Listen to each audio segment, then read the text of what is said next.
Okay, in this video I'm going to be looking at the law of conservation of momentum, conservation of kinetic energy, and the results of interactions in elastic collisions.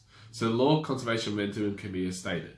For a collision between two objects in an isolated system, the total momentum of the collisions of the objects before the collision is equal to the total momentum of the objects after the collision. Now, in kinetic energy, it's a bit different. If there's the kinetic energy before and after are equal, then it's an elastic collision. And if they are not, they are inelastic. Okay, so it's a bit different for kinetic energy. However, with looking at momentum, you've got a formula here of m1u1 plus m2u2 plus those three dots. What do those three dots mean? Basically, it just means that if there's more than two objects, you can add m3u3 and so on. You can do that on the other side with m3v3, for example, on the right hand side of that equal sign. Now I've got here, if the objects in the same direction collide and stick together, what does the equation look like? And you can see that at the bottom there. Now let's have a look here. If they're in two dimension, and it's a vector diagram.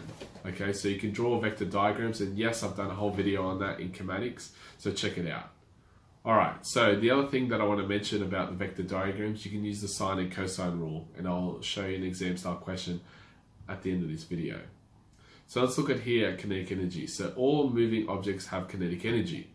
The kinetic energy of an object is equal to the work required to accelerate the object from rest to its final velocity, and you got given the equation there. Okay, be careful with velocity, it must be meters per second.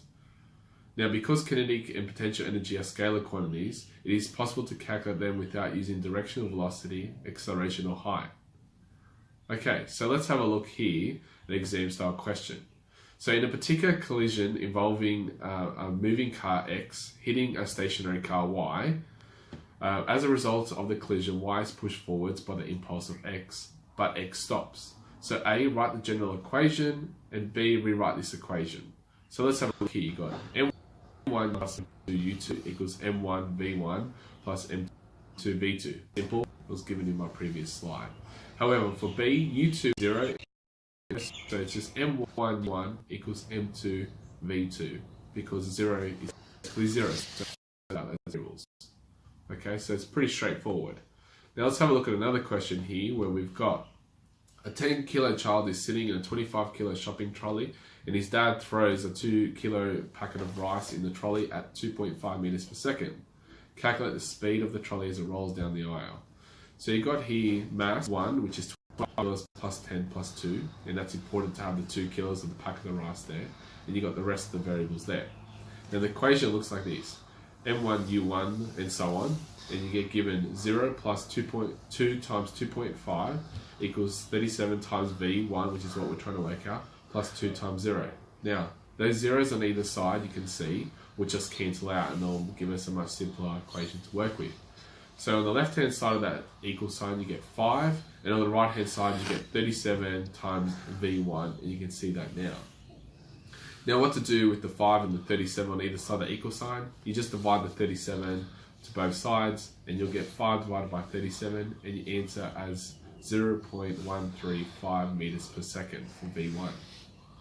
Okay, pretty straightforward. Just rearranging the equations. Just be familiar with zeros in this equation because they just cancel out and it makes it very neat towards the end and very simple.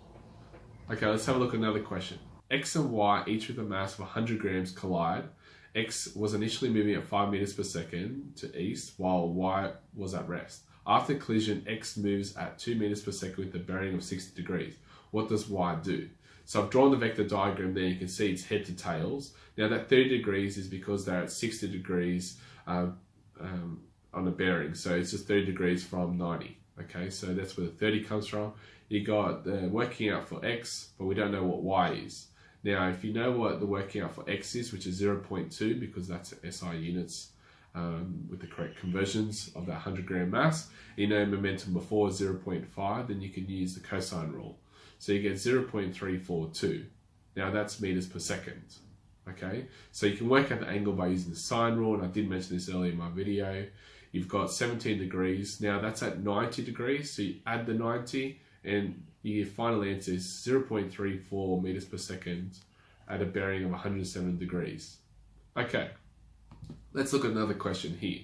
So a 1200 kilo car moving at 60 degrees collides with the 800 kilo parked car. As a result of the collision, the parked car is pushed forward at 40 kilometers per hour. Determine what happens to the other car and give it in kilometers per hour and meters per second.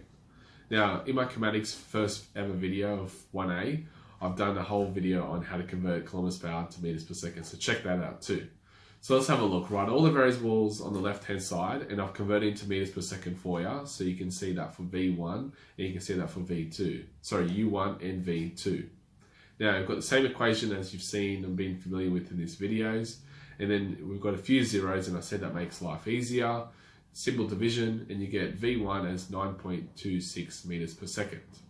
Now for B, determine whether the collision was elastic or inelastic. Now this is kinetic energy before, the kinetic energy after have to equal each other. So let's see with the working out. So you got KET stands for total, KE1 plus KE2. Then you got the equation half mv squared 1, half mv squared 2. You add the 1200 and then convert it into meters per second. So you got the 60 divided by 3.6 and the 0 divided by 3.6. Now that makes life a bit easier. Now when you go 0 on the top line, just equals 0. So your final answer is 166,733.34 joules. Okay, now we're going to work out the final. So that's before. Now we're going to work out the final kinetic energy. If those numbers match, then it's elastic. If they don't match, they're inelastic. So let's have a look here at after. You've got the same equation, KET equals KE1 plus KE2.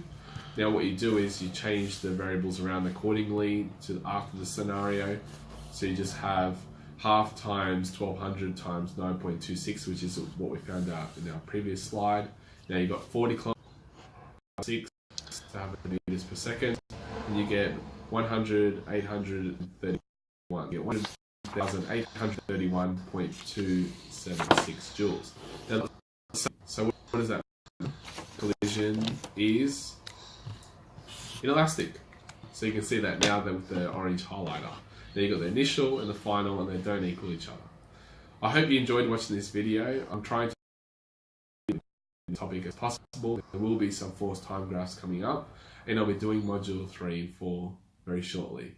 Please subscribe if you already haven't. It encourages me to produce these videos. Thank you.